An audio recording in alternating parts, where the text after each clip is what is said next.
Hey there YouTube! My apologies for my lack of activity of late. There have been various demands from real life, as it's sometimes known, that have been pressing on my time of late, leaving very little for YouTubing, I'm afraid, which is why I haven't been making videos and commenting, etc. as much as I usually do. However, this video comes at the request of my wonderful boyfriend, and involves one of the many gifts that he's given me, which is this. This is Beast Wars Shadow Panther, a very rare figure, a repaint in fact of the original Beast Wars Cheetor mold. This is in fact a Predacon, as you can probably tell from the colours, and not only is it a terribly rare figure, it's also a very beautiful one indeed. Now, as I've said many times, early Beast Wars figures generally don't do it for me, but this is one of the molds that just works. Like all of the early Beast Wars figures, it is highly experimental. The designers are obviously sort of feeling their way forward with the Beast Wars line at this point. But even so, this is a spectacularly successful experiment, and in this colour scheme is even more so. This works far better than the Cheetor, the original Cheetor colour scheme. It's gorgeous. In terms of character, Shadow Panther is kind of interesting as well. He is a Predacon, one of the descendants of the Decepticons, but he is aficionado of Decepticon ideology. He looks to the past, to Cybertronian history, for his inspiration and for his motivation in the Predacon Maximal War. In particular, he idolises the Decepticon come Predacon Ravage, which you can probably tell because he resembles Ravage in a number of ways, not only in terms of his alt mode appearance, but also in terms of his function. He is an espionage expert and is apparently very good at it. I imagine that if he appeared in the show, he would have been one of the Tripredacus Council's many operatives.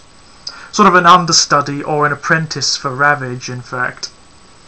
But yes, with regards to the toy, it is absolutely beautiful. Like many of the early Beast Wars toys, it does not yet emphasise the posability that a lot of the latter Beast Wars toys have. In fact, for a Beast Wars toy, it doesn't have that much articulation. Its legs will move, but not without revealing tons of robot kibble. And its back legs will also move, and again, there is a fair bit of evidence of the robot mode there, unfortunately. But even so, it's a very beautiful piece. Definitely worth buying for this mode alone. The amount of sculpted detail on it as well is incredible. I'm not sure you can probably pick it up on this camera, but there is tons of sculpted detail, fur and hair and facial features, all sorts of things. It is a beautiful piece of work. Right then, on to his only other mode. Like many of the early Beast Wars toys, only one mode for this guy, mercifully, which is his robot mode.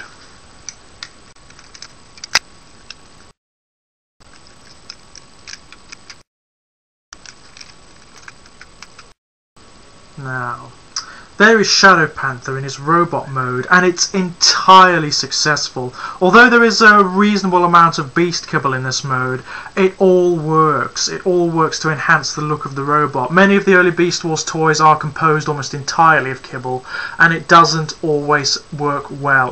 They do look a little lazy. This mold, I can definitely see why they chose it to be part of the CG cartoon in the form of Cheetor.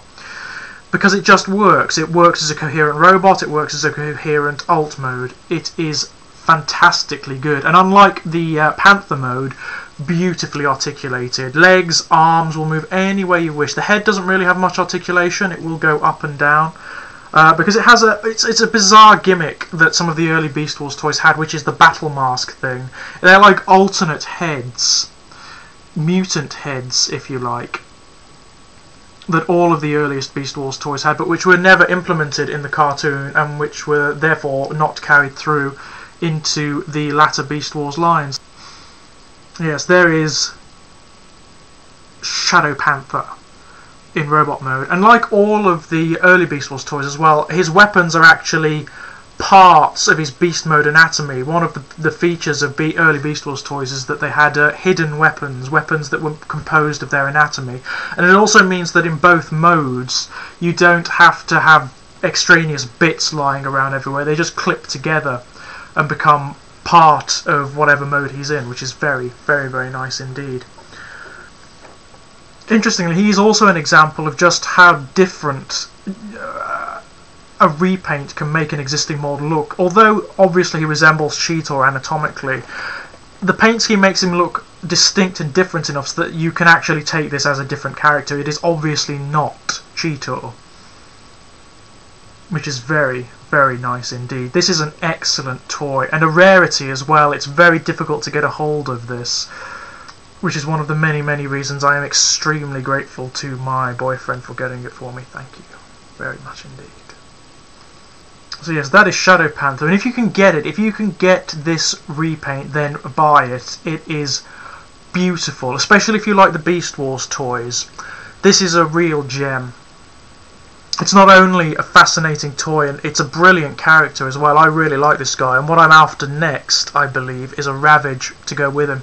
I don't mind which one.